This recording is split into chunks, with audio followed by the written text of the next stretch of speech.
Hey guys, I'm on here to talk to you a little bit about dreaming. Do you dream?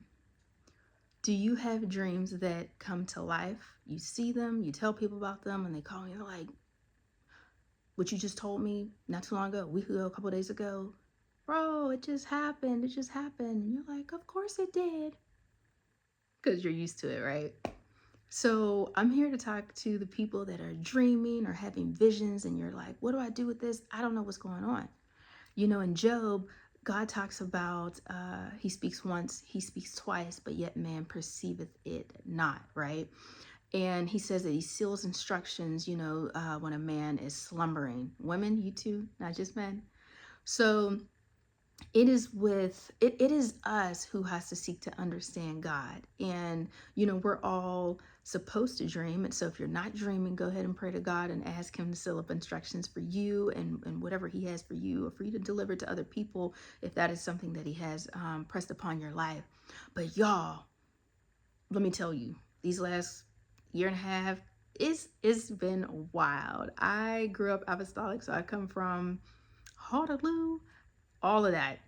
I grew up that way. So yeah, I grew up, and my mom, you couldn't go nowhere because she dreamed it. She already saw it. Heck, you'll go sneak off somewhere and she'll pick you behind up, and you're trying to figure out how the heck did she find me here? And she would say, "But God, I gotta get her on here sometime." And I understood how she was, but I didn't understand it from a way of someone that received that way. So something very pivotal happened to me a little over a year and a half ago, and my brother came in the house, and he said, what are you dreaming? Let me help you. What does God have for your life? What's next? He said, you're very ambitious and career driven. You're all about your education. What's going on? And I said, I don't have any dreams. So he thought I was playing. Like, he thought that I was perhaps holding back. I was not holding back. I was not dreaming. And he said, God told me to tell you, seek ye first the kingdom of heaven, and then these things shall be added unto you. Y'all, I was hot. If I could have kicked him through my front door when he said that, I would have. But he kept saying this to me over and over and over. He said, this is heavy in my spirit to tell you. This is heavy in my spirit. And I'm like, oh my gosh, getting on my nerves, right? It's not that I was wilding anything, but, was I seeking, praying, going to church? No. You asked me, I'm a child of God, but I was not seeking him for sure. So I began to pray to God. I said, God, help me. I said, there are things that I want, but as this one guy just said, I thought it was funny. He said, if I don't scratch God's back, he ain't gonna scratch mine. So that's my catchphrase now. If I don't scratch God's back, he ain't gonna scratch mine. So I was like, you know what? Okay. Started praying. And then the dreams started coming once a week, twice, three. And then I began to have 3 to 10 a night, which I still do. I'm sleeping during the day, I'm having dreams. So the dreams, they started off as symbolic about my life. I could feel him picking me up in my dreams and holding me, telling me that it was going to be okay. And then he began to show me about future things. He began to speak to me about what I needed to go to school for and what my grace would be, which is crazy. Um, and then, I, growing up in apostolic, being in Pentecostal churches, you're used to prophecy and things like that. It was just something, and in my family, we're all prophetic in a way, in different ways. Everyone has a different frequency of how often they receive or how they receive, and that's just a whole other video to get in. So if I don't see it, because God doesn't show me, my brother will be like, oh dang, you know what I just saw last night? I'm like, please, I hope it's not involving me. So with this family, it's very hard to get away or keep secrets. I often laugh and say that I speak to God so often that I'm afraid that when my time comes to get married, he's going to tell me I'm getting proposed to before I even get proposed to. So I think I would have to put in a special request if I really want to be surprised. That's how wild life has been. So back to the dream. So, they'll be symbolic, and then eventually about other people, and then you'll see some things that are to come. And then eventually, especially this year, my dreams started to materialize in real life.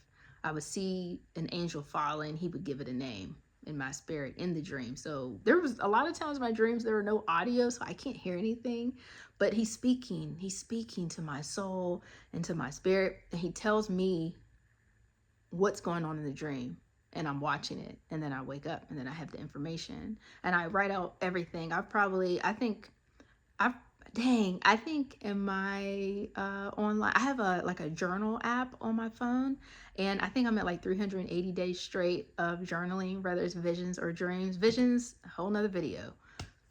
Excuse me. So yeah, so they'll be symbolic. They'll be about other people. They'll be about my life, their lives, past, future, things like wisdom, revelation, knowledge, what people are going through in their lives. Prophecy is to uplift, to encourage, to correct, to help steer people in the right directions, and ultimately love. It is just the mind of Christ and the love and adoration that he has for his people, and that he wants us to always be well, to always be present with him. But it is us that has to desire that relationship. And when I started seeing these things happen before my eyes, I was like, oh my gosh, this is like, I knew people that have these experiences often, but to experience it myself, it really put into my mental how real it made him more real, outside of just the faith, which I already knew God was real, but it really put something that I could grasp, something more human to me. Obviously I reverence him, so he's not necessarily a person or on my level, but it really made it just more casual, I guess you could say, because I know that I could speak to God at night and he might answer me in my dreams, or that I can go into deep prayer and he may whisper something to me in my ear. So, or I'll see something visual. Like I said, visions, whole nother game. But yeah, I was fearful to tell people, and he was pushing me to say it, and I was like, oh my God, I'm really not trying to look crazy. Like, you got the wrong person. I actually asked God right where I'm sitting. I was laying down, and I said, hey, whatever you want from me, I want from me. But I don't want to do anything with the prophetic. I don't want to be prophesying to nobody. I don't want no dreams. I think it's cool from a distance, right? Don't tell God what you not, and what you are going to do, because that will be your portion. He gonna fill that cup all the way up to the top, and that's gonna be your role, okay? So, for example, like, I'll see an angel falling, it'll have a name to it, and he'll tell me who it is, and I'll say, hey, how's so-and-so doing? She just checked into the hospital, like, that day. And he'll be like, how'd you know that? So I had a dream about it, and I'm praying for her. It could be, y'all, so many examples. He's helped me so much in my life. Even in dreams, sometimes you'll only hear a conversation. You won't even see people. So you won't see anyone, and you'll just hear a voice. And it sounds human, right? But sometimes it'll be in a voice that I recognize, like my mother's, and sometimes it will not. And he'll speak to you about something, and then you wake up. And I was taught that you always write it down, because it lets God know that you are paying attention. Matter of fact, I had a dream one time, and it was just a voice. It was the only dream I had that night. And he said, I talk to you because you listen. Ooh. So we are to be stewards of what he's given us, just like you do in school. You write things down, and it shows that you're paying attention, and that it's something that you don't want to forget. So it's always good to be a good steward. And I'll give one more example. I recently had a dream of, let me see, someone I haven't spoken to, an old coworker of mine, in like 8 years. And in the dream, long story short, at the end of the dream, I see her on a TV show. Go girl. I see her on a TV show, and I see a specific network at the bottom. And at the end, I saw myself going to Facebook, ironically, which is actually where I went to tell her what I had just saw. So I did. And at this point, I wasn't as afraid, wasn't too worried about people thinking I was crazy, because at this point, my track record with understanding what he's been speaking to me has been so on point. I don't care what people have to say. Most of the time, I'm still being worked on. I am still being worked on. So I tell her, and she goes, oh my God, that really touched me, Cammie. It really got my emotions riled up or whatever. And she said that I know God uses people to speak to his people sometimes, and I really appreciate that. Boom, next day happens, and the network that I saw, they posted it on their page that she has an upcoming show coming out, y'all.